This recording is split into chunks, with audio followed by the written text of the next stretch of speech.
De marzo de 1836, la matanza de los rebeldes por el ejército mexicano hizo de Recordad el Álamo un inmortal grito de guerra tejano. Pero esta es la historia, vista desde el prisma estadounidense, lejos del fragor de la batalla. También emerge la versión mexicana. Más allá del mito y la controversia, ¿qué hizo a Jim Bowie y David Crockett huir de su pasado y convertirse en héroes con su muerte? ¿Cómo una lucha por la independencia se convirtió en una guerra de etnias? ¿Por qué una batalla perdida se convierte en grito de unión para unos o en gran victoria y oscuro secreto para otros? La historia de dos países. El Álamo.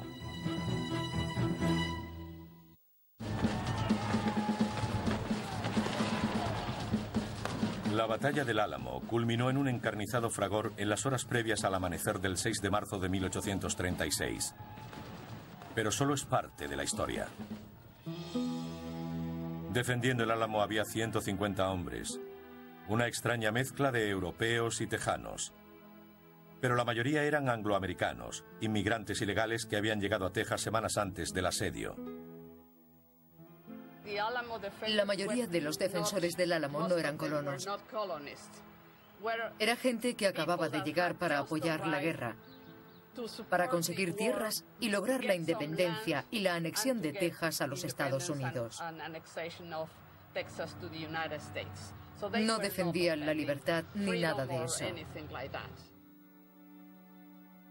Pero antes de la batalla hubo un asedio. Comenzó el 23 de febrero de 1836, cuando los mexicanos izaron una bandera roja en lo alto de la iglesia de San Fernando, en San Antonio. Desde el Álamo se veía el conocido símbolo militar que propugnaba la guerra sin cuartel. Era un claro mensaje de los mexicanos: rendíos ahora o seréis pasados por las armas. Era importante recuperar el Álamo porque era territorio mexicano. Eran ilegales y estaban desafiando al gobierno. Para los mexicanos también era importante porque luchaban en defensa de su país en contra de una invasión armada. En el Álamo tenían la oportunidad de sofocar esa insurrección. Porque era eso, una insurrección.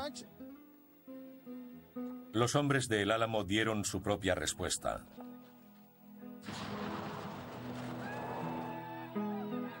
Con el disparo de un cañonazo dejaban clara su postura. Pretendían quedarse y luchar. La vieja misión no se construyó para uso militar, pero parecía adecuada, al menos al principio del asedio. Emplazaron 17 cañones en diferentes posiciones. Los fusileros no contaban con las aspilleras propias de una fortaleza, pero podían refugiarse tras los gruesos muros mientras apuntaban a los soldados mexicanos, todavía a cientos de metros de distancia. Cuando comenzó el asedio, los angloamericanos perdieron a uno de sus líderes más carismáticos. Jim Bowie cayó enfermo, supuestamente por una tuberculosis en avanzado estado. El más temido de los defensores de El Álamo se retiraba así del combate.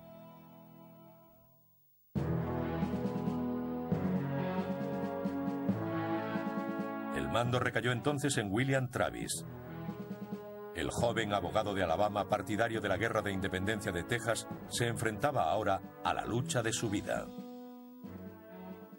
Solo tenía 26 años. Hoy en algunos lugares de Estados Unidos un joven de esa edad tiene que enseñar su carné para comprar cigarrillos, pero Travis ya estaba al mando de El Álamo. Había recorrido un largo camino. En el exterior, el general Santa Anna preparaba sus cañones sabiendo que tardaría en tomar El Álamo. Y el tiempo jugaba a su favor. Santa Anna y sus hombres realizaron un asedio al estilo europeo que les llevó casi 2 semanas completar. La batalla final es lo que la gente recuerda como la batalla del Álamo. El primer día del asedio, los soldados mexicanos se alinearon a orillas del río San Antonio, enfrente de El Álamo. Los cañones de Santa Anna batían lentamente las murallas del fuerte. Fue una táctica militar vanguardista para la época por parte de un hombre que se llamaba a sí mismo el Napoleón del Oeste. Cuando comenzó el asedio el 23 de febrero, Travis escribió la primera de varias cartas que salieron a escondidas del fuerte. La dirigió a sus ciudadanos y compatriotas y prometía la victoria o la muerte. Pero también hacía una petición urgente de refuerzos. Sabía que no podrían mantener el fuerte indefinidamente. Los hombres del Álamo no querían morir con gloria, querían vivir provechosamente. El trato era: mantendremos la posición hasta que el resto de Texas se una a nosotros. Todas esas cartas que escribió Travis eran una súplica. Pedía ayuda a sus compatriotas, indicando que ese era el momento adecuado. Travis escribió al gobierno provisional de Texas. Esperaba ayuda, pero nunca recibió respuesta. El Consejo de Gobierno estaba a 150 kilómetros de allí, como también lo estaba el jefe militar, el general Sam Houston. Había discrepancias sobre la forma de defenderse de los mexicanos, por lo que al final no se hizo nada. ¿Por qué los rebeldes tejanos no acudieron en su ayuda? Es una triste historia de la que raramente se habla. La verdad es que el gobierno, que tendría que haber organizado los refuerzos, se había sumido en el desacuerdo y la discordia. 25 de febrero, tercer día de asedio. Santa Anna lanzó un ataque de su infantería contra el muro sur de El Álamo. Los defensores bien protegidos en el fuerte rechazaron el ataque sin dificultad, causando un gran número de bajas. Crockett demostró su valía animando a los suyos a luchar con su gran magnetismo personal. Como escribió Travis, el honorable David Crockett anima en todo momento a los hombres a cumplir con su obligación. Sin embargo, analizando fríamente la guerra, el día fue de los mexicanos. El ataque del día 25 significó un avance para Santa Anna. Estaba en el lado angloamericano del río y controlaba la carretera a González. A pesar del control mexicano de las carreteras, el patriota tejano Juan Seguín logró escabullirse esa noche con otro despacho de Travis, pidiendo refuerzos a otras comunidades. La misión de Seguín le mantuvo lejos de El Álamo cuando terminó la batalla. Los días pasaban y los mensajeros afrontaban peligros cada vez mayores. Desde su nuevo puesto en la otra orilla del río, Santa Anna estrechó el cerco.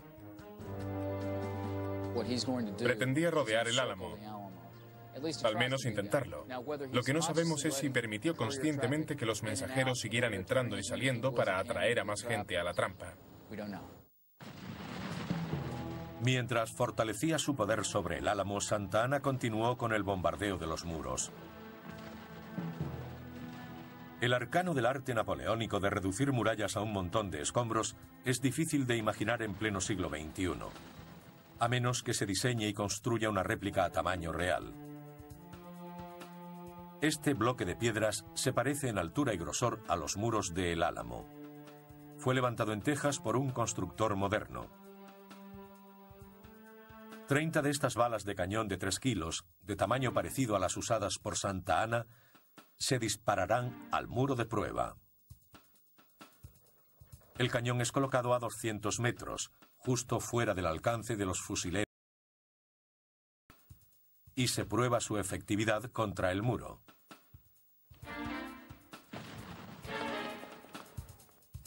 El primer disparo impacta en la esquina inferior derecha, penetrando medio metro en la pared.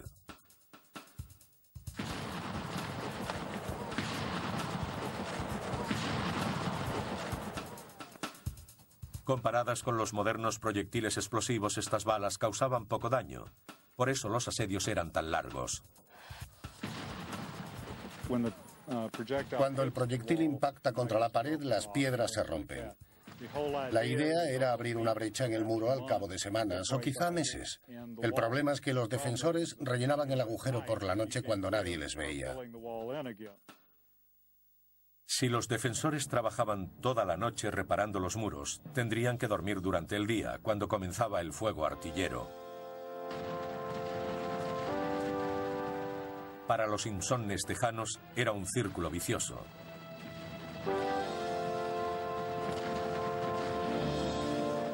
El 1 de marzo, octavo día de asedio, llegaron refuerzos.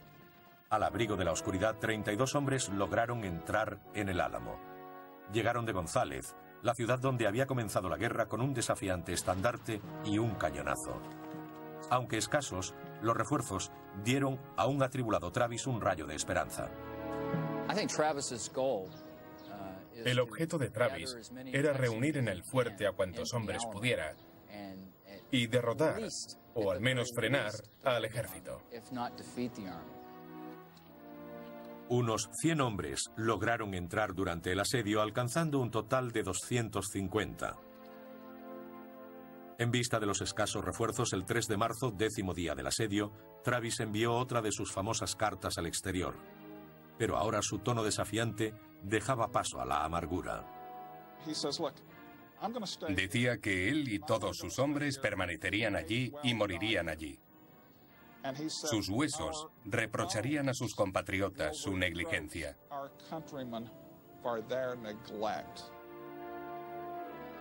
El 5 de marzo, 12º día de asedio, Santa Anna decidió poner fin a la contienda.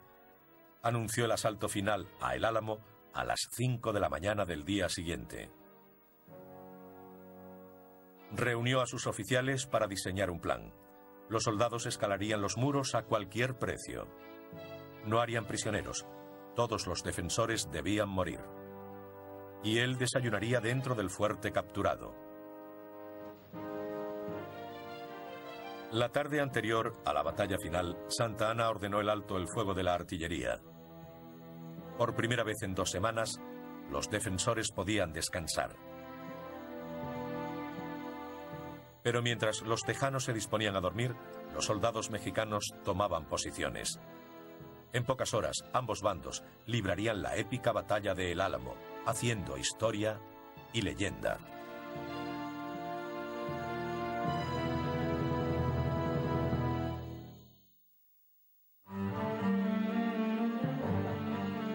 El largo asedio de 2 semanas no había logrado causar bajas en el fuerte. 250 defensores permanecían en su interior cuando comenzó el asalto final a las 5 de la mañana del 6 de marzo de 1836. En la oscuridad, 1.800 soldados mexicanos esperaban en sus posiciones de ataque a 100 metros de los muros. La artillería permanecía en silencio, y dentro del fuerte, los cansados defensores disfrutaban de su primer plácido sueño en 2 semanas. Santa Anna se disponía a dar la orden de ataque. Pero en uno de los pocos fallos del plan, un soldado comenzó a disparar antes de recibir la orden. ¡Viva Santa Anna! ¡Viva la República! Los disparos se multiplicaron. Sonaron las cornetas y los soldados avanzaron. El ruido hizo que los mexicanos perdieran el elemento sorpresa con el que contaban. Dentro del Álamo, los defensores se despertaron con el fragor. Travis situó a sus hombres en los muros y comenzó la lucha.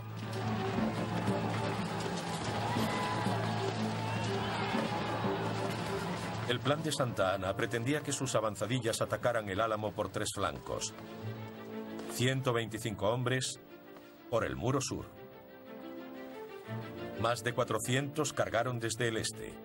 Casi 800 atacaron el muro norte y el ángulo noroeste.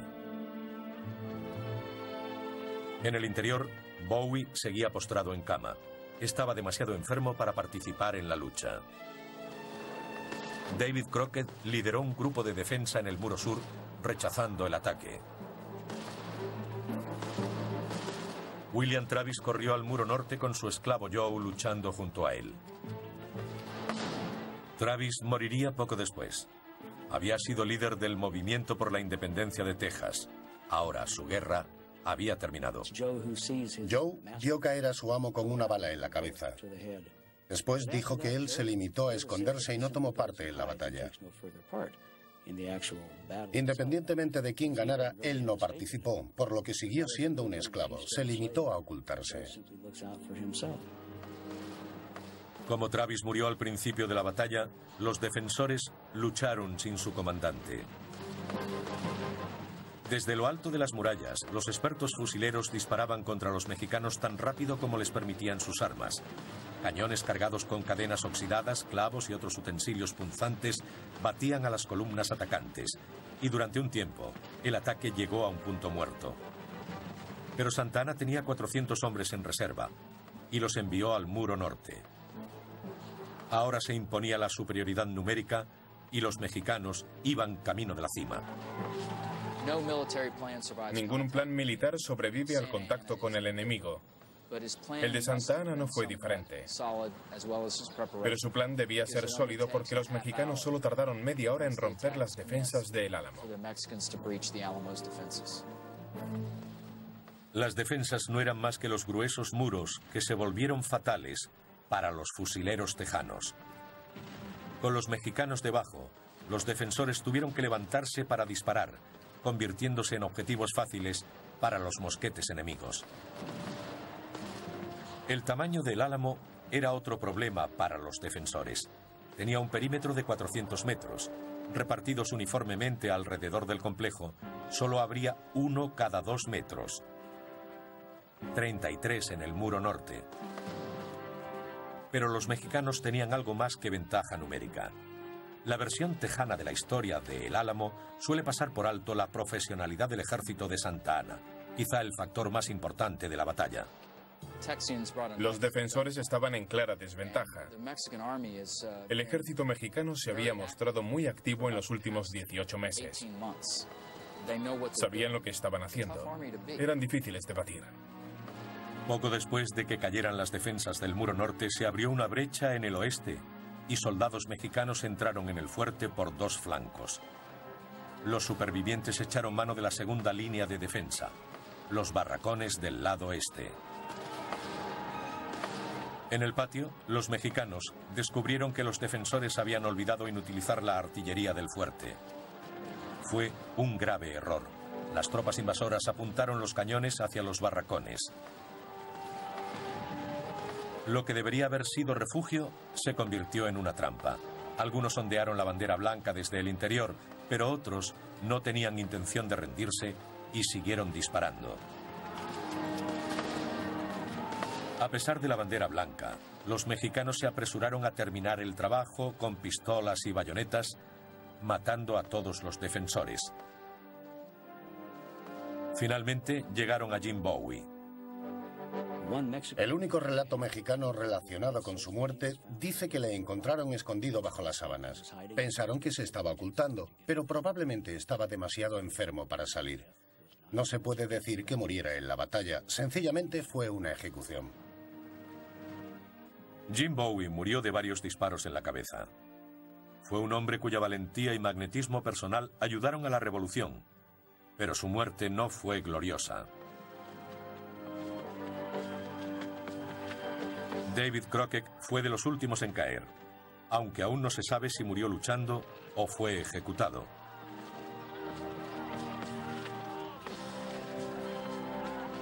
También hubo muertos fuera de El Álamo. Entre 40 y 60 angloamericanos intentaron huir, pero fueron interceptados por la caballería de Santa Anna.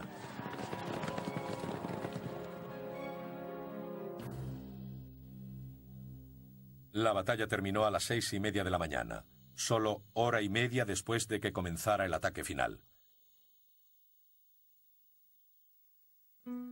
El amanecer reveló un paisaje sobrecogedor de cuerpos destrozados y ruinas humeantes. Tejanos, europeos, voluntarios norteamericanos, los 32 de González, todos habían muerto. Como en la mayoría de las guerras, la batalla de El Álamo quedó bañada en la sangre de los soldados y ensalzada con su sacrificio. Pero se desconoce la cifra exacta de muertos en cada bando. De hecho, pocos conflictos conocemos tan rodeados de misterio y carentes de respuestas.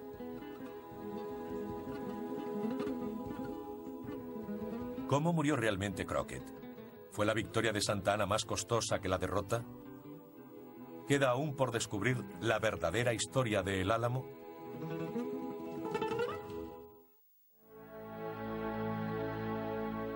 La distorsión de los hechos comenzó antes incluso de que el humo se desvaneciera del campo de batalla.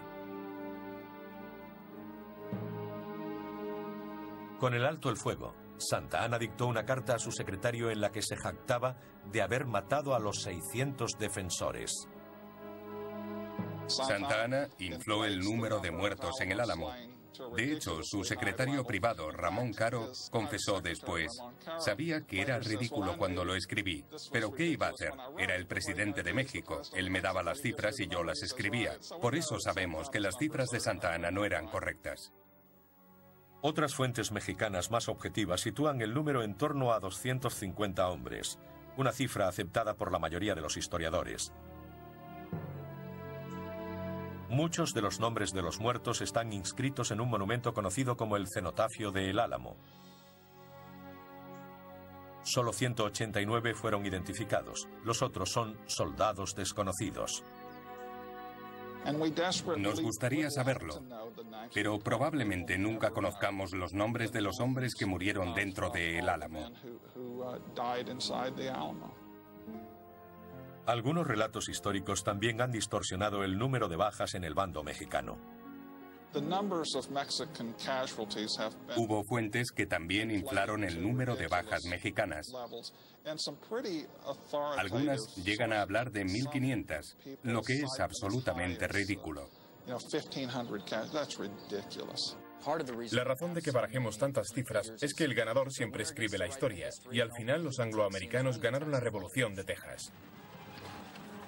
La información es tan imprecisa que ni siquiera los historiadores se ponen de acuerdo en la cifra de mexicanos muertos. En el bando mexicano se calcula que hubo entre 521 y 550 bajas. Santa Anna perdió aproximadamente la mitad de sus fuerzas de asalto. Al anochecer del 6 de marzo, había 60 soldados muertos. Si duplicamos esa cifra, tendremos el número de heridos, muchos de los cuales serían de gravedad. En contra de lo que les gustaría creer, los defensores no infligieron tanto daño a su enemigo.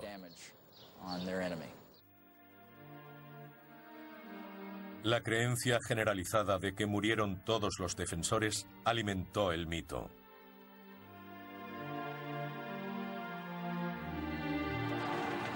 Algunas mujeres y niños que vivían en los edificios de El Álamo estaban dentro de los muros y se ocultaron durante la batalla.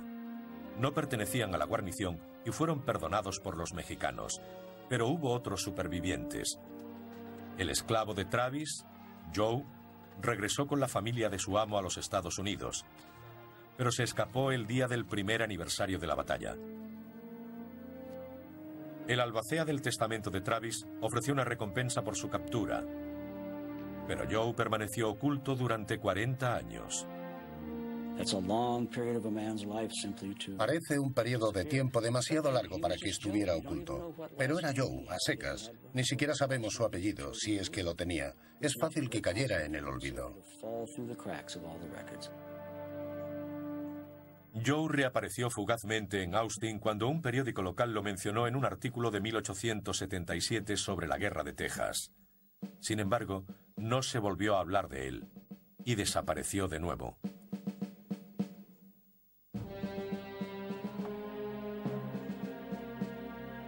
Poco después de la caída de El Álamo, circularon rumores sobre defensores que podrían haber sobrevivido.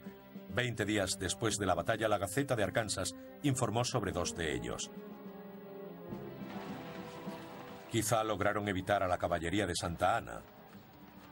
Sin embargo, no se daban ni sus nombres ni sus circunstancias personales, por lo que se desvanecieron en la historia. Brígido Guerrero es el único superviviente de El Álamo que conocemos por su nombre, uno de los tejanos que lucharon en la batalla. Se asignó a su nombre una de las muchas concesiones de tierras que otorgó Texas a los veteranos de la Guerra de la Independencia. Pero Guerrero fue el único veterano que recibió su concesión por sobrevivir en El Álamo. La concesión original tiene un siglo de antigüedad y debe ser manejada con cuidado. Se conserva en los archivos del condado de Béjar, donde está el Álamo. El demandante Brígido Guerrero del condado de Béjar, estado de Texas, declara ser uno de los que entraron en el Álamo con el coronel Travis en febrero de 1836. Ser uno de los defensores y permanecer allí hasta el último momento. Cuando el ejército mexicano destruyó el lugar y vio que no había esperanza, tuvo la suerte de salir con vida ocultándose.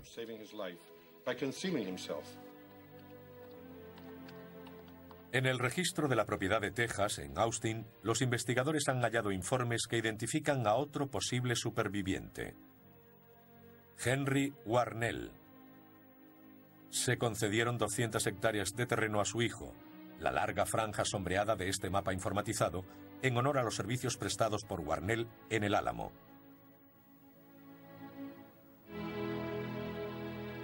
Todos los documentos del archivo de Warnell, salvo uno, afirman que murió en el Álamo. La única carta que dice que sobrevivió afirma que murió poco después de la batalla a 200 kilómetros de allí, en Port Lavaca, en la costa del Golfo. Sin embargo, Port Lavaca aún no existía cuando cayó el Álamo. El autor de la carta, un tal Henry Anderson, no aparece en ningún otro documento de la historia de Texas. Nadie sabe quién era o por qué escribió esa carta. ¿Pudo Warnell haber sido uno de los dos supervivientes que citaba el periódico de Arkansas? Como tantos otros aspectos sobre el Álamo, este caso sigue siendo un misterio. El aspecto más mitificado de la historia es la muerte de sus tres héroes más famosos: William Travis, James Bowie y David Crockett.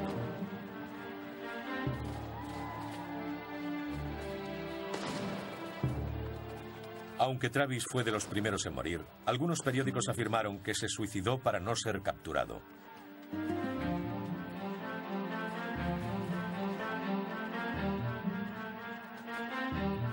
Los historiadores admiten que Bowie estaba enfermo de tuberculosis durante el asalto del 6 de marzo. Sin embargo, la leyenda popular dice que Bowie luchó, una historia que se originó en la entrevista de un periódico a su madre. La madre de Bowie dijo que, conociendo a su hijo, probablemente se sentara en la cama y acuchillara a 20 o 30 mexicanos. Así lo dijo su madre en Luisiana.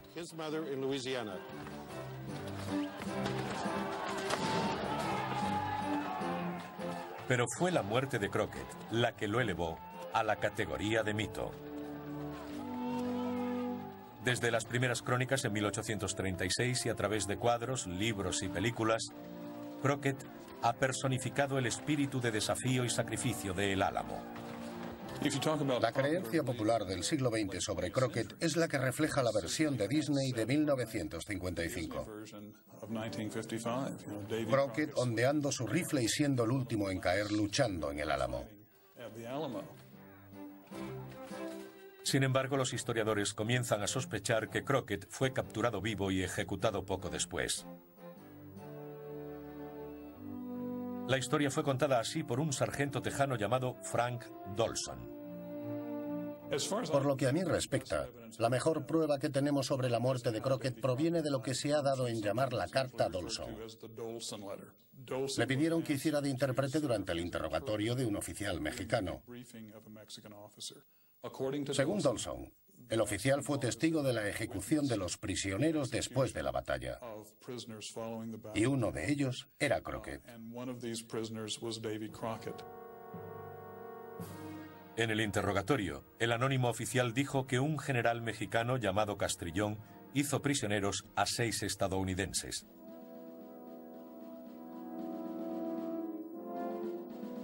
Cuando los prisioneros comparecieron, el informante estaba al lado de otro oficial, el coronel Juan Almonte. Juan Almonte se había criado en Nueva Orleans. Gracias a las cartas que escribió desde allí en 1834, sabemos que conocía a Crockett. Según el informante de Dolson, Almonte dijo: uno de esos prisioneros es el famoso David Crockett. El informante dijo que Santa Anna rechazó la petición de Castrillón de perdonar las vidas de los prisioneros. Fueron ejecutados allí mismo. Dolson incluyó la increíble historia en una carta a su hermano que fue publicada finalmente en un periódico de Detroit. En el diario de un oficial mexicano llamado José Enrique de la Peña apareció un relato similar de la ejecución que también menciona a Crockett por su nombre. Según de la Peña, otros soldados de las tropas de Santa Anna mataron a esos hombres a estocadas. Fue una muerte lenta y penosa, con repetidos ataques. Los hombres murieron quejándose, pero sin humillarse ante sus captores. El escenario de la ejecución resulta difícil de aceptar para muchos. Para ellos, la muerte de Crockett en la lucha es más heroica que una brutal ejecución. Pero estos hechos aparentes empequeñecen la labor de Crockett y los otros. ¿Qué ocurrió en la Segunda Guerra Mundial, en Corea, Vietnam, la tormenta del desierto o Irak? Ser hecho prisionero y ejecutado no te hace ser más o menos héroe. Los muertos en el Álamo se convirtieron en héroes, al menos en la versión norteamericana de la historia. Mientras la guerra por la independencia de Texas continuaba, la muerte de los mártires de El Álamo proporcionaba la pasión que llevaría a los angloamericanos a la victoria.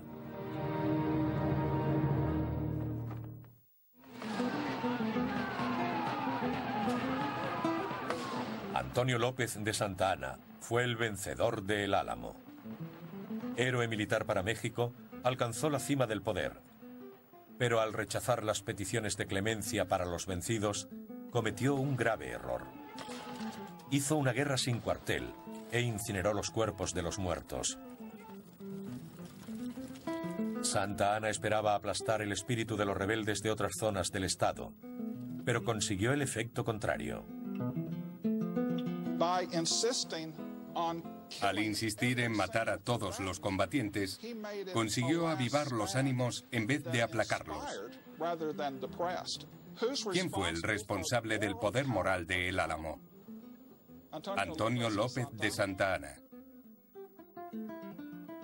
Ese poder moral fue encarnado por el repetido grito de guerra «Recordad El Álamo». Con él llegó la indignación que alentó la rebelión. La guerra por la independencia de Texas estaba en su apogeo. Durante el asedio del Álamo, los delegados reunidos a 150 kilómetros en un pueblo llamado Washington on the Brazos habían firmado una declaración de independencia de Texas y formado un gobierno. El ejército de Texas quedó oficialmente bajo el mando del comandante Sam Houston. Había sido gobernador de Tennessee, protegido de Andrew Jackson y activista en la política de Texas desde que llegó en 1832. Mientras las tropas de Santa Anna se desplegaban tras la batalla, el general José Urrea se aproximaba desde el sur. Cerca de la ciudad de Goliad, a 120 kilómetros de San Antonio de Béjar, el ejército de Urrea capturó a 350 soldados tejanos. Los prisioneros fueron encerrados en su propio cuartel general, el antiguo fuerte español llamado Presidio La Bahía, establecido como puesto avanzado en 1749. Los rebeldes curaron sus heridas y permanecieron en cautividad durante una semana. La ley mexicana los consideraba piratas, y aunque Urrea tenía órdenes de ejecutarlos, apeló a Santa Anna para perdonarles la vida. Este no cambió de opinión. Los mexicanos lo sacaron del fuerte y abrieron fuego sobre hombres desarmados. Incluso dispararon a los heridos. Murieron casi todos, incluido el comandante James Fanning.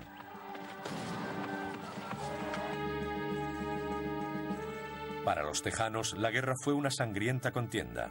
Recordad Goliad se unió a Recordad el Álamo como grito de guerra. Para Santa Anna era otro paso hacia el corazón de la Revolución de Texas. La meta de Santa Anna era tomar el Álamo, ocupar Goliad y destruir las fortificaciones. Pero su verdadero objetivo era el centro de gravedad, el gobierno tejano en el interior de las colonias. Santa Ana tuvo noticias de que el gobierno de Texas estaba en marcha y de que el ejército de 900 hombres de Houston había acampado en el río San Jacinto. Allí tendría lugar la batalla final de la Revolución de Texas. Juan Seguin era uno de los hombres de Houston. Había sido mensajero en el Álamo y había reunido su propia unidad de tejanos para luchar contra México. Houston temía que sus hombres pudieran confundirlos con enemigos mexicanos. Por ello, los de Seguin se identificaron con etiquetas en sus sombreros que rezaban: "Recuerden el Álamo".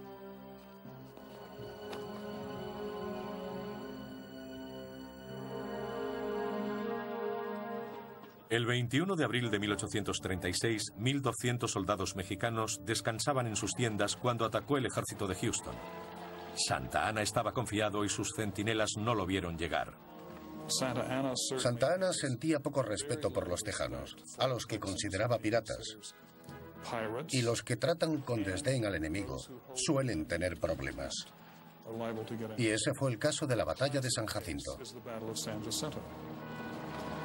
La carga de Houston sorprendió al enemigo. Fue una derrota aplastante. Murieron 600 mexicanos. Cuando los tejanos llegaron a San Jacinto, estaban decididos a vencer, a no dejarse coger y a llevar a cabo su venganza. Fue la única batalla que perdió Santa Ana después del Álamo, pero también la única que importó.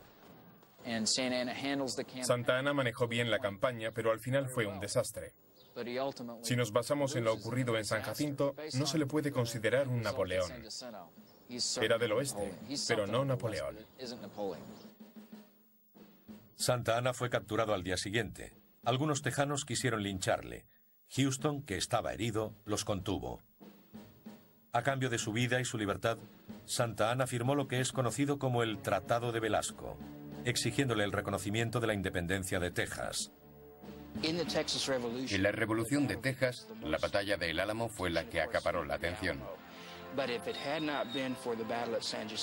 Pero si la de San Jacinto, donde fueron derrotadas las fuerzas centralistas de Santa Ana, no recordaríamos El Álamo, porque la guerra se hubiese perdido y Texas seguiría formando parte de México.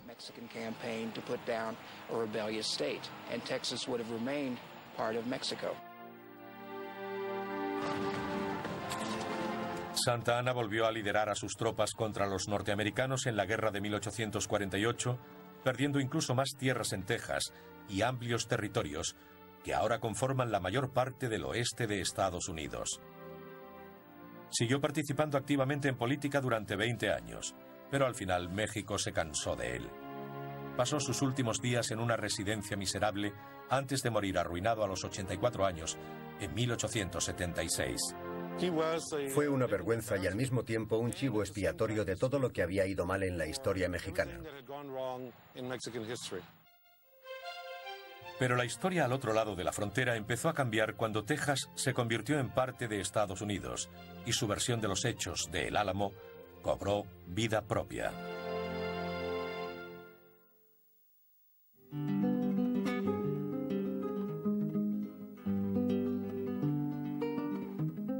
El edificio que hoy conocemos ha sufrido muchos cambios desde aquella mítica batalla, igual que los ha habido en la forma de contarla.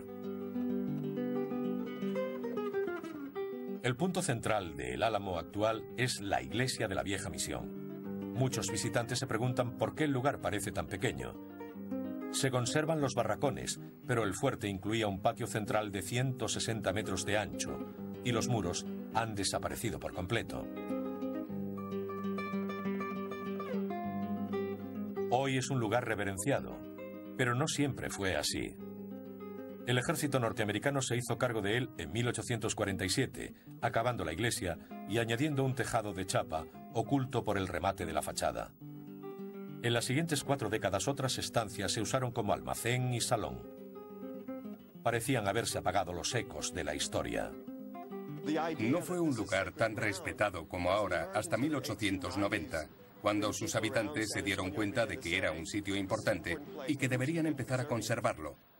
En ese momento comenzó a formarse el mito de El Álamo.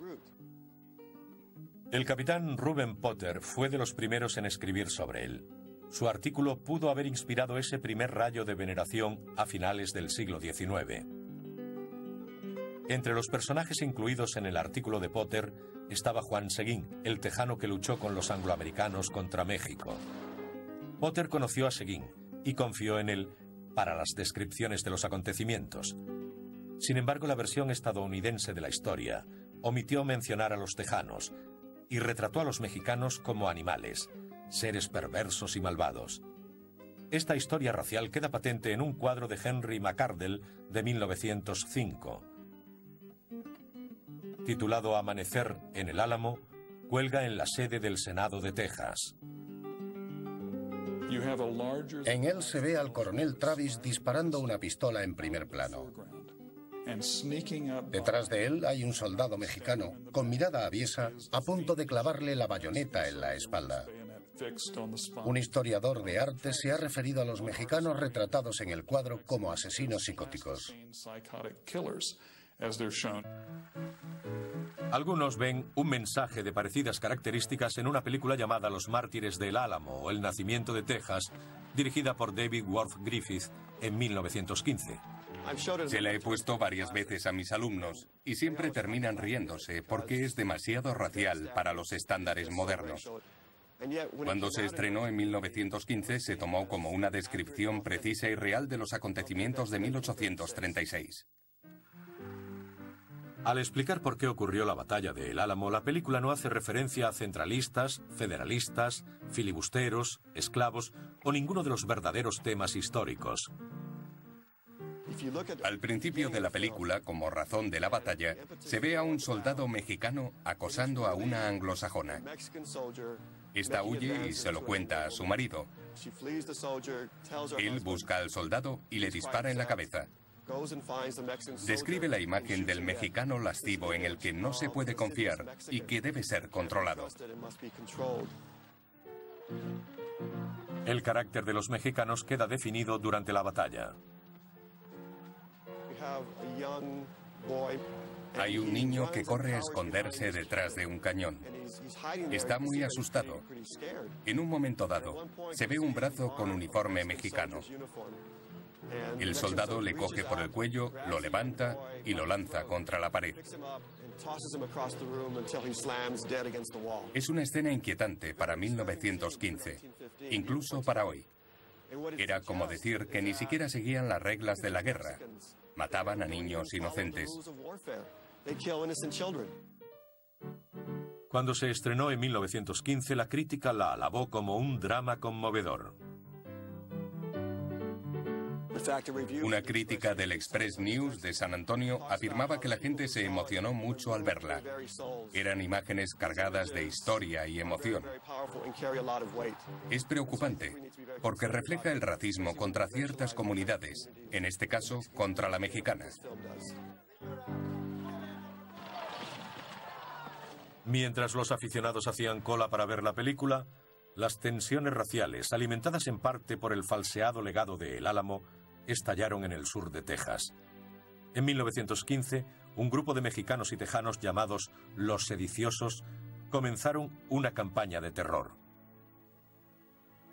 Su objetivo era recuperar los territorios mexicanos que habían perdido durante la década posterior a El Álamo.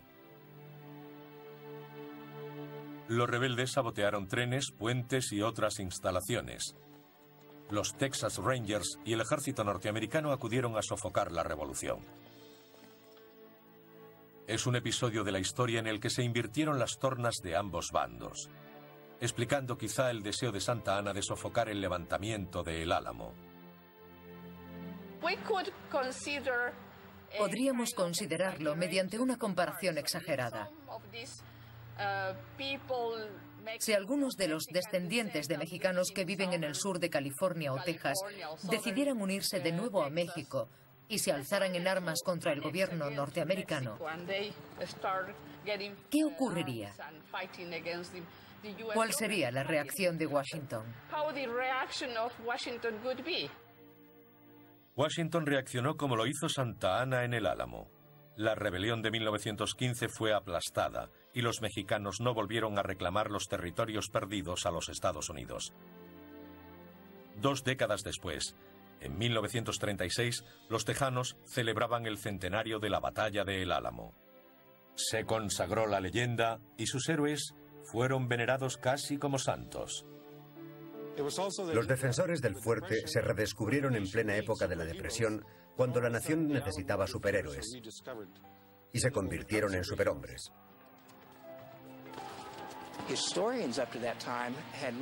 Hasta ese momento, los historiadores habían visto la Revolución de Texas y la Batalla de El Álamo como un acontecimiento histórico con muchos aspectos por aclarar. En 1936, esta historia se convirtió en un hecho patriótico, quizá demasiado duro para hablar de fábula, que hizo impopular cuestionar la versión tradicional. Ningún relato de la historia tradicional es más querido que Davy Crockett, Rey de la Frontera, película de Disney de 1954, protagonizada por Fess Parker. La historia es típicamente americana y continúa la tendencia iniciada en 1890. Juan Seguín y otros tejanos no aparecen en el reparto. Cuando yo estudiaba historia de Texas en los años 50 e incluso en los 60, esos personajes no aparecían en los libros. Fue ya en el instituto o en la universidad cuando supe quién era Juan Seguín. La misma historia se plasmó en Última Orden de 1955 y en El Álamo de John Wayne en 1960.